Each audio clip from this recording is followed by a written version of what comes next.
Hey, ever felt trapped by a subscription you no longer need? You know the feeling, that tiny recurring charge that just keeps showing up on your statement, a ghost from a business idea you've long since moved on from. Maybe you've moved your dropshipping business to a different platform, or maybe you've decided dropshipping isn't for you. Whatever the reason, if you've been wondering how to cancel your Spocket subscription, you've come to the right place.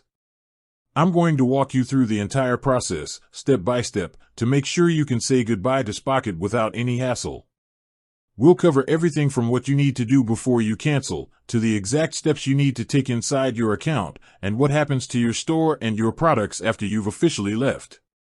So, let's get into it.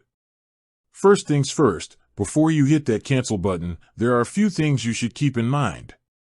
Have you fulfilled all your pending orders? This is crucial. If you have any orders that are still being processed, you'll need to complete them first. You don't want to leave your customers hanging. Also, consider any existing products you have listed in your store that were imported from Spocket. Once you cancel your subscription, those products will no longer be synced, and you won't be able to fulfill any new orders for them through the platform. It's a good idea to either remove those products from your store or find alternative suppliers for them before you proceed. This will help you avoid any confusion or issues down the line. Alright, now that you've got your ducks in a row, let's get down to the nitty-gritty of canceling your account. The process is pretty straightforward, but you need to know where to look. You won't find a big, obvious cancel button on your main dashboard. Instead, you need to head over to your account settings. Once you're logged into your Spocket account, look for your profile icon or your name in the top right corner of the screen. Click on it, and a drop-down menu will appear.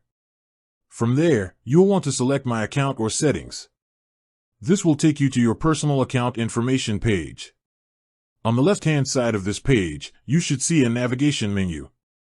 Look for an option called Subscription and Billing or something similar. Click on that, and it will take you to a page detailing your current plan, your payment information, and your billing history. This is where you'll find the option to manage your subscription.